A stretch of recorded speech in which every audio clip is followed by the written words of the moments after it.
نماز اللہ سے ملاقات کا بہترین ذریعہ ہے۔ نماز شیطان کی شکست اور مومن کی جیت ہے۔ جتنا مرضی پڑھ لو سوال تو پہلا نماز کا ہی ہوگا۔ ہزاروں سوچیں الجھتی ہیں مجھے اور ایک سجدہ سلجھا دیتا ہے سب۔ زندگی جن زخموں سے بھری پڑی ہے، ان زخموں کا علاج صرف سجدے میں موجود ہے۔ جس انسان سے اللہ پاک ناراض ہو جائے اس سے سجدے کی توفیق چھین لیتا ہے۔ دن کی پہلی فتح فجر کی نماز پڑھنا ہے۔ تمہارا تہجد پڑھنا تمہارے رب سے عشق کا ثبوت ہے۔ نماز ہر اس انسان کے لیے تحفہ ہے جو اللہ سے محبت کرتا ہے۔ بے شک نماز ہی ساتھی ہیں دنیا سے قبر تک، قبر سے حشر تک اور حشر سے جنت تک۔ جو نماز نہیں پڑھتا وہ سکون کا مطلب نہیں جانتا۔ اگر تم کو نماز پڑھنے سے سکون نہیں ملتا تو تم سکون سے نماز پڑھو۔ فجر کی 2 سنتیں دنیا اور جو کچھ اس دنیا میں ہے ان سب سے بہتر ہے۔ اگر نماز کے وقت طواف کعبہ رک سکتا ہے تو تیرا کاروبار کیوں نہیں؟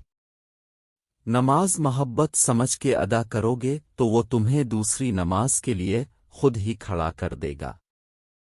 اللہ تو قریب ہوتا ہے، دور تو ہم چلے جاتے ہیں۔ بے شک نماز ہی ساتھی ہیں دنیا سے قبر تک، قبر سے حشر تک اور حشر سے جنت تک۔ اپنی اولاد کو 7 سال کی عمر میں نماز سکھاؤ اور جب وہ 10 سال کے ہو جائیں تو نماز کے لیے ان پر سختی کرو اور ان کے بستر الگ کر دو۔ پانی اور نماز دونوں ایک جیسے ہیں۔ پانی محتاج نہیں پینے والوں کا اور نماز محتاج نہیں پڑھنے والوں کی، دونوں کے لیے پیاس ضروری ہے۔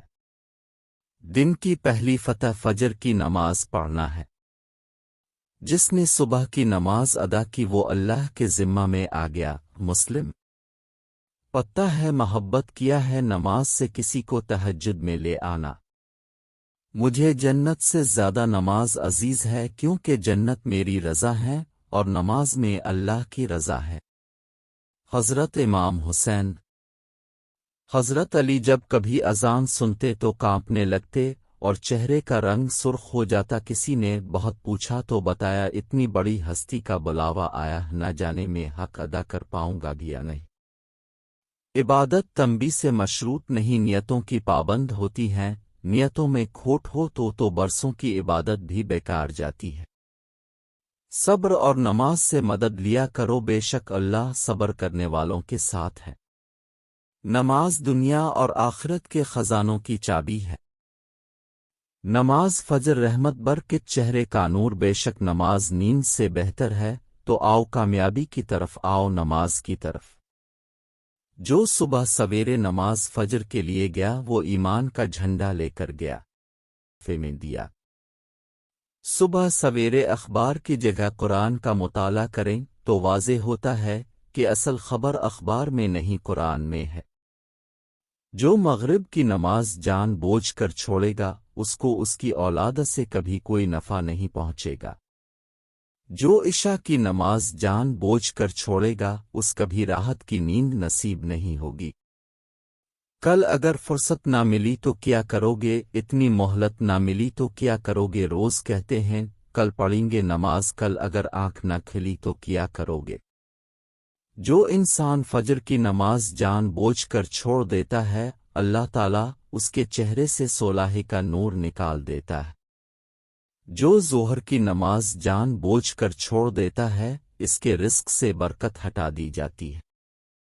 جو عصر کی نماز جان بوجھ کر چھوڑ دیتا ہے اللہ اس کے جسم کی طاقت کو سلب کر لیتے ہیں۔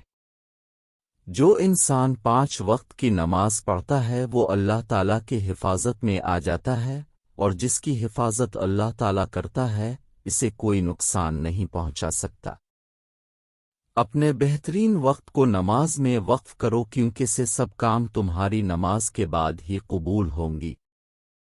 ایسی عورت جو اپنے خاوند کو ناراض کر لیتی ہے جب تک اس کو راضی نہیں کر لیتی تو اس کی نماز قبول نہیں ہوتی۔ ایسا انسان جو لوگوں کو نماز پڑھاتا ہے لیکن لوگ اس کے گناہوں کی وجہ سے اس کے پیچھے نماز پڑھنا نہیں چاہتے، اس کی نماز بھی قبول نہیں ہوتی۔ ایسا غلام جو مالک کی اجازت کے بغیر بھاگ جائے جب تک پلٹ کے واپس نہیں آتا، اس کی نماز قبول نہیں ہوتی۔ نماز کو مت کہو کہ مجھے کام کرنا ہے، بلکہ کام کو بولو کہ مجھے نماز پڑھنی ہے۔ بے شک نماز سے زیادہ کسی اور چیز میں سکون نہیں۔ نماز کی پابندی کے 5 انعامات: تندرستی ختم، عذاب قبر سے نجات، دائیں ہاتھ میں نامہ اعمال ملے گا، پل صراط سے تیزی سے گزر ہو جائے گا، جنت میں بلا حساب داخل ہو گیا۔ جسم کی تندرستی نماز میں ہے، دل کی طاقت تلاوت قرآن پاک میں ہے، دماغ کی قوت ذکر الہی میں ہے، اور روح کی راحت درود شریف میں ہے۔ مصروف زندگی ایک وقت کی نماز کو بھی مشکل بنا دیتی ہے، اور 5 وقت کی نماز مصروف زندگی کو بھی آسان بنا دیتی ہے۔